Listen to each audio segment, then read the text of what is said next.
It's morning on January 19, 1991, and a pair of F-15C Eagles are on an escort mission over Iraq as part of Operation Desert Storm. Captain Cesar Rico Rodriguez and his wingman, Captain Craig Underhill, are clearing the skies ahead of a formation of 36 aircraft tasked with striking targets near Baghdad. Behind them there are waves of F-16s making their runs, diving with 2,000-pound general-purpose bombs. They release them and the ordnance drops straight onto the Iraqi ammunition depots. Giant explosions rise from the desert. They're expecting anti-aircraft missiles and the F-16s pull hard up, releasing chaff and flares at the same time. But instead of missiles, the Iraqi Air Force has dispatched two pairs of the most advanced fighters at their disposal, MiG-29 Fulcrums. Outnumbered, the Iraqis have been keeping their distance, searching for an opportunity to strike when they are told of two F-15s. Perfect targets. It's their chance, and a pair of Fulcrums races to intercept. In the F-15, Rico gets a message from his AWACS controller, Mark White. Rico, you have two hostile contacts. One bearing 040 for 35. Second is 340 for 65. Roger. We'll take the 040. Rico chases the most threatening target and they turn to engage. The F-15's front-facing radars detect the contact and it appears on their screen. Contact. But it's not the only warning. On another screen a 29 appears. It's his radar warning receiver, or RWR, a device that tells him when enemy radars can spot him. I'm being painted. MiG-29. I see it.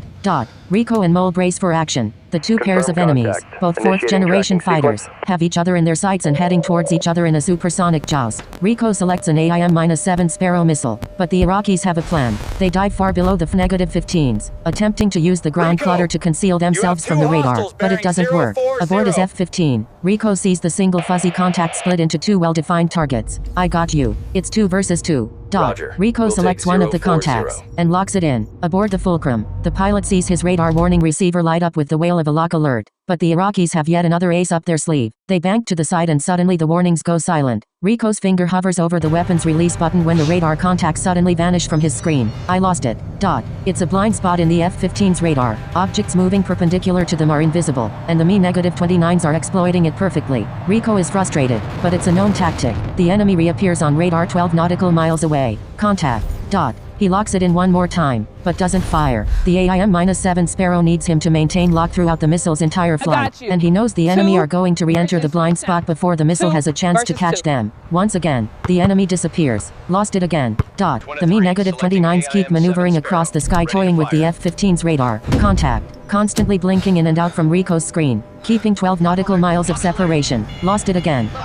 Rico can see what they're doing. The Fulcrums are dragging them along. Over at the AWACS, Mark White keeps an eye on the situation. As the F-15s make their move, they leave the airspace that Mark is responsible for, and following protocol, he hands over Rico and Mole to another AWACS controller. Rico and Mole keep up the chase across the sky when suddenly their RWR beeps with alarm and starts filling with detections up ahead. It's an entire field of S-125 Neva surface-to-air missiles set up to defend Baghdad. The enemy is trying to pull them into a killing field. They are dragging us into the city's anti-air. What are we going to do?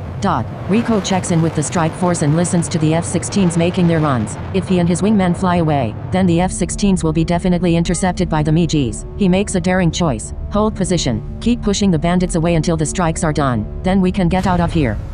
They hold their altitude and deliberately continue heading towards the enemy trap, buying the strike force the time it needs. The RWR clicks every time the enemy radars scan the F-15s, and they hear them getting more frequent by the second. But the Iraqis still have a cunning plan. They know the Americans can see the missiles. They are not the trap. They are the distraction. A third MiG-29 charges towards the F-15s from their left side, out of view from the F-15's front-facing radar and with its own radar turned off so as to not appear in the F-15's RWR. Despite the fight no longer in his area of responsibility, in his AWACS, Mark White continues to take glances at the developing situation. He sees the new enemy approaching the scene and immediately realizes the danger, but for some reason the F-15s are not evading the incoming contact. They keep flying straight. SAM radar detected.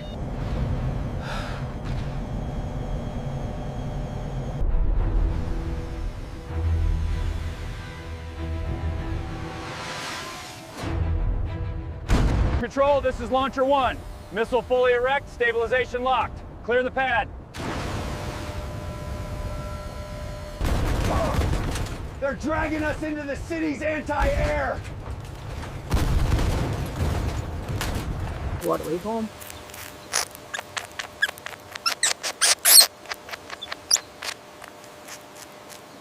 Hold position! Keep them away from the F-16s!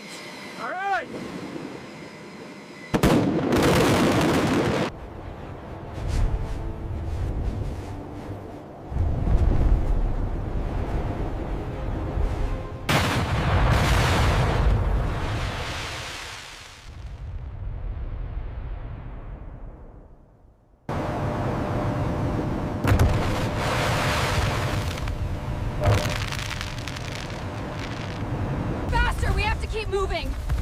gaining on us.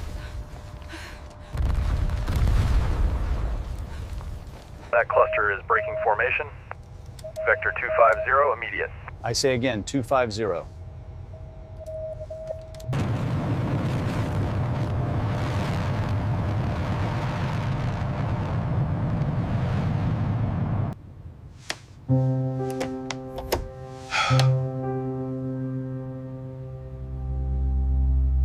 White gets nervous. It's well within the range of the Pop-up R-27 contact, missile 16 330 miles and there's degrees, still no 13 reaction miles. from the F-15s. He thinks about saying something on the radio, but he worries that if he disturbs them in the middle of battle he could make the situation worse. 15 miles and still no reaction. 14 miles. White decides to act. Pop-up contacts 33 degrees for 13 miles. It's right in the nick of time. Rico hears the call and instantly drops his fuel tanks and pulls hard towards the new contact, with vapor covering his wings. The moment his nose points towards the incoming Fulcrum it appears on his radar bogey. 8 miles out. Just 8 miles away, well inside the range of each other's missiles. At the same time, the Iraqi pilot, flying blind without his radar, is informed the Americans are right in front of him. You're in range. Engaging. He turns on his radar and Rico appears on his screen. With this act, the ominous 29 appears on Rico's RWR. The two cutting-edge fighters are now aware of one another and they are approaching at supersonic speeds. Rico selects the target on his display and locks it in, but he doesn't fire. Run The rules of IFF check, engagement are Mo. that all contacts detected within 10 miles must be identified visually in case it's a friendly F-117 Nighthawk. Even with the 29 on the Access RWR granted. and the imminent danger, Rico holds fire and orders Mole to run friend or foe identification on the contact. But there's no time. The Iraqi selects Rico's aircraft and locks him. Rico's RWR screams with the lock alert. I'm getting spied. He immediately turns upside down and dives, releasing radar reflective chaff. I'm getting low. The terrain will confuse its targeting system. But it doesn't work. The RWR continues screaming in his ear, warning him of impending doom as he races down from 30,000 feet at the speed of sound. Rico whips his head left and right, desperate to spot the enemy. Mo locks the target, his finger hovering over the weapon's release button as he runs an identification procedure with the help of intelligence aircraft. The seconds feel eternal as they finally clear him to engage. He's given the all clear and presses the button. Fox 1. The AIM-7 Sparrow shoots off from under the F-15 in a plume of smoke. Rico sees it streak across the sky, the Getting smoke low. trail Terrain passing between masking. his tails. He follows the smoke trail with his eyes and finally sees the MiG-29 aiming his nose down towards him, but it never gets to fire. The Sparrow rushes in and strikes it square on the nose. There's a giant flash and the MiG-29 disintegrates, tearing apart into a black smudge of oil and parts. Splash 1. A wave of relief washes over Rico as he pulls out from the dive at just 500 feet high. But over at the AWACS, White can see it's not over. Second groove, north, 10 miles.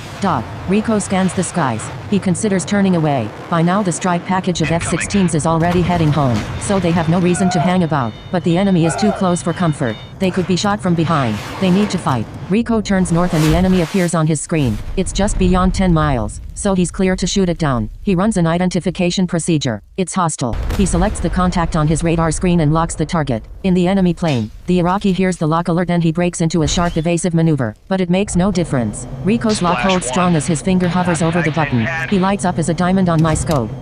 Say again. It goes from a solid radar contact to a diamond, which tells me he's friendly. Mole systems have identified the contact as a friendly aircraft. In that moment, Mole is overtaken by a cold sense of dread. But Rico is confident. It has to be another MiG, but he needs to prove it with his eyes. The two prepare for the fight. Rico elects to identify the target and Mole gets ready to take the shot. Rico races towards the enemy which is coming straight towards and above him. He keeps low, letting the bogey get closer. Then he pulls up, engines burning at full throttle. He can see the belly of the bogey right in front of him, but it's still hard to tell what it is with the bright sky as background. He holds his F-15 in its path until Rico's F-15 roars within 50 feet of the bandit, and as he does he finally gets a good view of the enemy's top side, with its green camouflage which is proudly displaying the Iraqi flag. It's a MiG-29. Rico makes a wide turn left as he soars over the MiG. Looking down through his canopy he sees the MiG performing a flat turn left, holding his altitude. In that instant he spots an opening, and the fancy shooter eye formation goes out the window. It's a dogfight. He turns upside down and pulls hard on the stick, cutting into the MiG circle. He's crushed by 10 Gs of force, pushing the F-15 to its limits. He sees the MiG roar past in front of him and he pulls hard left to follow. Rico sees the MiG flying away, but he knows he has the advantage. The MiG pushes down, trading altitude for speed. Rico follows him, spiraling down towards the desert floor as the paths of both jets converge. Rico sees a MiG scream through the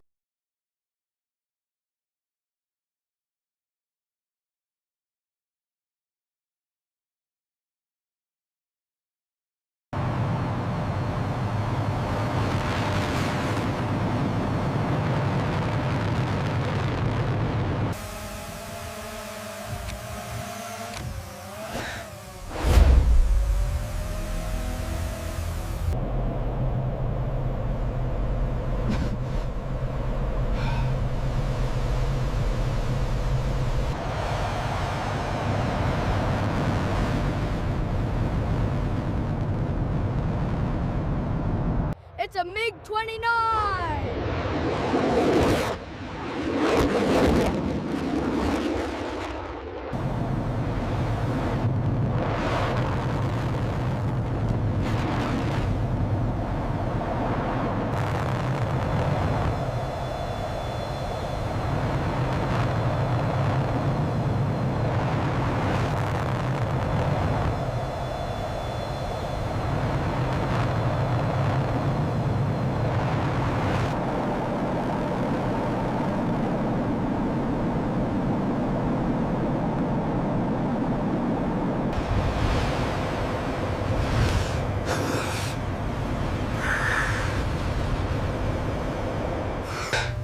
Letting the MiG go. The Iraqi pilot starts to pull up and he is crushed by extreme G-forces as his plane continues towards the ground. The sand fills his windshield as he pushes the afterburners to maximum, his MiG screaming as it pulls beyond its G limits. He is doing everything to bring the nose up, but it's not enough, and the MiG-29 Fulcrum and its Iraqi pilot crash into the desert sand. Rico's heart races as he comes down from the adrenaline high. He's won. Mole appears 2 miles off his right. Tactical, right side, dot, and Rico can finally afford to relax. Let's go home, dot. Cesar Rico Rodriguez would tally up 3 victory.